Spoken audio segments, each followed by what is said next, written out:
all, we're very happy to get a very tough earned victory. We knew it'd be tough here going on the road, non-conference against a top 20 opponent. They were everything that we thought they would be. Very proud of our defense. I think we held them to 40 yards rushing. I thought that was a big thing. Forced some turnovers in the red zone. I thought that was huge. Second half, our offense, I think we were 8 of 11 on third downs. We were able to, have the ball and take some clock away. And our guys found a way to win. And I told them after the game that this will be one of those games I really feel like can help us in the future. We faced some major adversity tonight. Our guys responded well.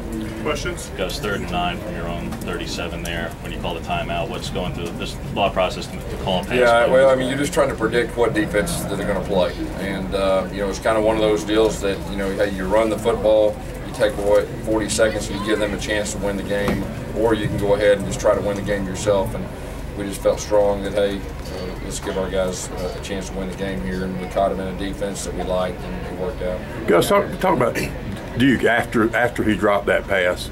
Looked like he was really kind of on a mission after that. Yeah, I mean, we're going to keep getting him the ball, and he's a special type talent, and he definitely played well in the second half of those catches. Let's talk about Nick. I mean, he really made some big throws once again in the clutch. Yeah, he did. He's got that knack. When the game's on the line, he's got the knack. He did it all last year, and he did it tonight. And, found a way to help our guys win the game. You talked about how strong this defense was on a night where the offense really wasn't. Yeah, I thought that was a big factor. You give Kansas State's defense credit too. I mean, they did an excellent job. But our defense really, just did a super job. That they're talented offensively. The quarterback can run, the running back's good. They got that one receiver that is electric. Anything they were doing defensively the first half just caused a problem? Well, they were filling gaps quick, and they were daring us to throw it. And I was probably a little bit stubborn a few times, but then I think they did a good job of tipping some balls. We had some guys open. They did a good job of getting hands on some balls and throwing lanes. And, give them guys credit. You guys struggled on third down early. What's that? Down here. You guys struggled on third down we early. Did. Nick Marsh made a couple of passes on that one drive, on that scoring drive, to finally get you guys going. Was that part of it, getting him? Yeah, I mean, anytime you have a week and a half, 2 weeks to prepare, they had a couple little wrinkles right there. They were playing us a lot more single high than what they've shown, up to this point. But at the same time, we run our plays, but they did a good job with their hands up, knocking a few balls down. I think the interception got tipped, so give them guys credit.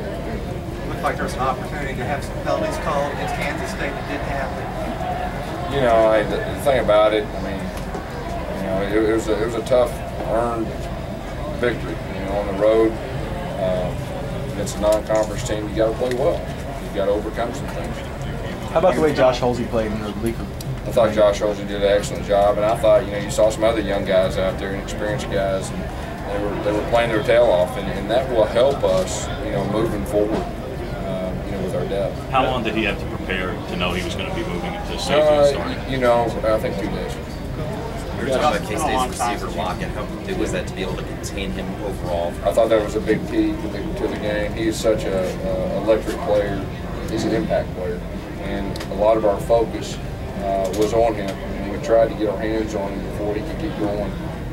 I think sometimes that helped him, helped us and threw him out of his rhythm. But he's a phenomenal player.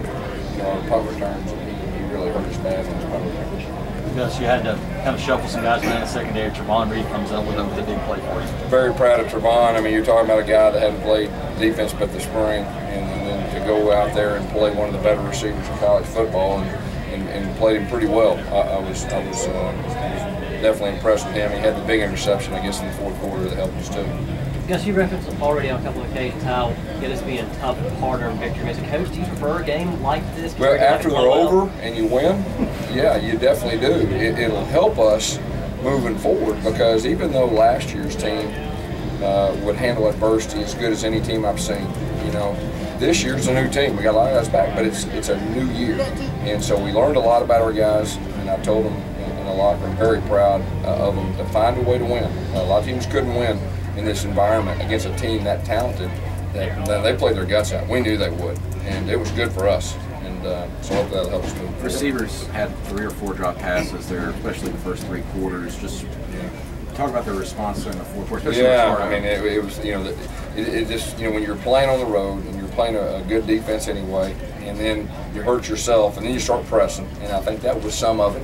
But the bottom line, you know, in the second half, started relaxing a little bit, started playing, and like I said, I thought the third downs in the second half, I mean, I thought the third down conversions were a big key in the game. Any reason Corey Grant wasn't playing a lot there in the first half? We were just going with our rotation on what they were giving us. We had a specific plan, you know, for our backs. And how big is a drive like that last one to finish off a game like that? Oh, yeah, it's huge. I mean, it's huge and gives you confidence for the next ones. And like I said, our guys found a way to get it done because, you know, we definitely, you know, I guess it was a 6-point game. You don't want to give the ball back at home with their crowd and everything going in their favor, so I thought that was huge. Yes, Coach Snyder said something at halftime to ESPN that he was worried that some of the signals, offensive signals, were being stolen. Was there anything on your sideline with the benefit of that? No. Yeah, so you missed your first several shots deep, you know, with Sammy and stuff like that. Still with 30. We threw it deep, you know, there's no doubt. I mean, we threw it deep. We overthrew a couple, but that's part of the plan. Also, more like third down or third and 9, went back to going deep. I mean, what could have just got? Yeah, you know, I mean, they're really good defense when they keep things in front of them. And we just felt strong that we need to try to get over the top of them a few times, and that was part of our plan. What's James Whitehead's status with the team? Yeah, he's suspended definitely right now. There was a report that he had an altercation with an assistant coach. I'm not getting any specifics. Anything else for Coach? You said Matthew Shields there for his first career. Okay, thank you.